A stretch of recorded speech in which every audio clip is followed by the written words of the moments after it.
महाराष्ट्र के पूर्व मंत्री और एनसीपी के दिग्गज नेता बाबा सिद्दीकी की मुंबई में गोली मारकर हत्या कर दी गई। बाबा सिद्दीकी को 3 गोलियां मारी गई थी, जिसके बाद उन्हें लीलावती अस्पताल में भर्ती कराया गया, लेकिन इलाज के दौरान उनकी मौत हो गई। ये घटना बांद्रा के खेरवाड़ी सिग्नल के पास निर्मल नगर में हुई, जहां बाबा सिद्दीकी के बेटे जिशान का ऑफिस है। वहीं अब बाबा सिद्दीकी की हत्या को लेकर तमाम सवाल खड़े हो गए हैं। पुलिस हत्या के कारण तलाशने में जुटी है। ऐसे में महाराष्ट्र में लॉ एंड ऑर्डर पर नेताओं का गुस्सा फूटा है। बहुत दुख हुआ मुझे सुनकर, बहुत क्लेश भी हुआ।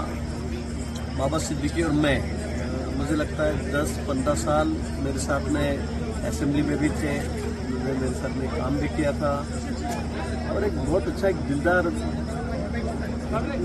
का इंसान, एक हमेशा मतलब कोई टेंशन नहीं, हमेशा मजाक करना, हंसते रहना, तो उसकी आदत थी और मेरा बहुत ही अच्छा संबंध उनके साथ में था।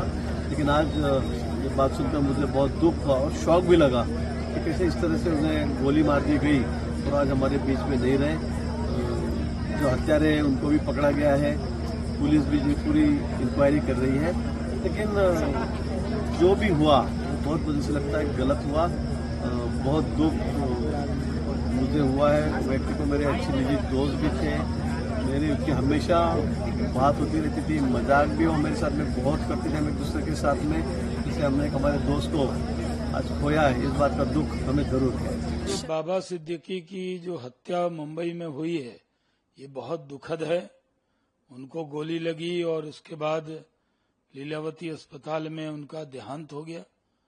वो एक सीनियर लीडर थे, एनडीए में थे, वो एनसीपी अजीत पवार जो गुट है उसके नेता थे और बांद्रा के इलाके में उनका बहुत बड़ा नाम था। बिहार के रहने वाले थे, मुंबई में उन्होंने बहुत बड़ा नाम अपना किया था। काफी दुखद है उनका इस तरह से हत्या होना। 2 हत्यारे पकड़े भी गए हैं, एक फरार है। कोई भी शिवसेना बीजेपी के वहां राज्य में कोई हत्या करके बच नहीं सकता। जो भी अपराधी होंगे, जो इसमें शामिल होंगे और जो इसके पीछे होंगे, वो भी बख्शे नहीं जाएंगे। लेकिन बाबा सिद्दीकी की हत्या से हम सबको बहुत दुख हुआ है। जो कहती कॉन्ट्रैक्ट किलर हैं ये लोग। अब किसने भेजे है, किसने किया है, अब ये इंक्वायरी में आएगा। नहीं, मैं समझता हूँ बाबा सिद्दीकी का कोई इनकी कोई किसी से दुश्मनी नहीं थी और ये बहुत ही लवली, बहुत ही फ्रेंडली आदमी थे। मैं 35 सालों से मेरा ताल्लुकात बाबा सिद्दीकी से।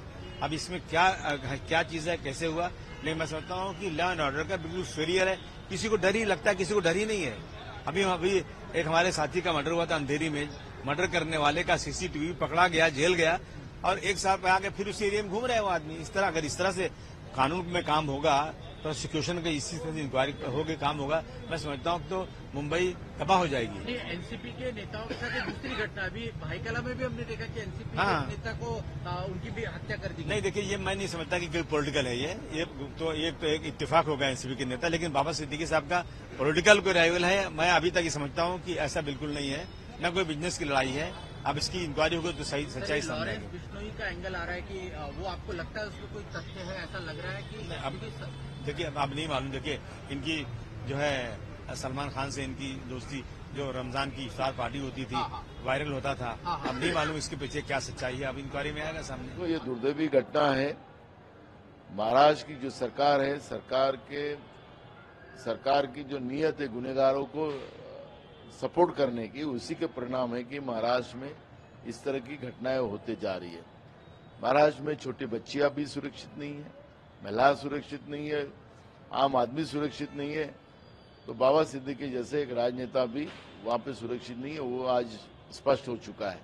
ये बहुत ही अफसोसजनक बात है कि मुंबई जैसे शहर में, बांद्रा में, जहां पर आज दशहरा की 2 रैली है, एक तरफ शिवाजी पार्क पे, एक तरफ आजाद मैदान में पुलिस का बंदोबस्त है सब तरफ, उसके बीच में आके कुछ लोग मार के जाते हैं, तो ये क्या आप दिखाएं कि लोगों के दिल से भय निकल गया। लोग ये दिखाना चाहते हैं कि सरकार कुछ भी कर ले, कितनी पुलिस लगा दो, हम आके मार के जाएंगे। तो ये सरकार का कहीं ना कहीं हमको फेलियर नजर आ रहा है। अब बांद्रा जैसी जगह पे पहले सलमान खान के घर के ऊपर फायरिंग हुई, अब बाबा सिद्दीकी को बांद्रा में मारा। मैं भी बांद्रा में रहता हूँ, तीसरा हो सकता है हमारा भी नंबर लग जाए। एक जो सत्ता के अंदर आदमी है, जो सत्ता में था, 8 महीने पहले कांग्रेस छोड़ के अजीत दादा गढ़ को ज्वाइन कर लिया, उनका अगर सेफ्टी नहीं है तो वारिस पठान का क्या सेफ्टी है, एक आम नागरिक का क्या सेफ्टी है यहाँ पे।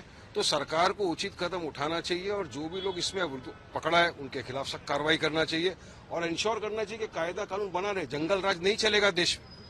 ये राज्य के अंदर चुनाव आने के पहले इस तरह की घटनाएं जो हो रही है, इसका सरकार को सोचना चाहिए कि ये क्यों हो रहा है।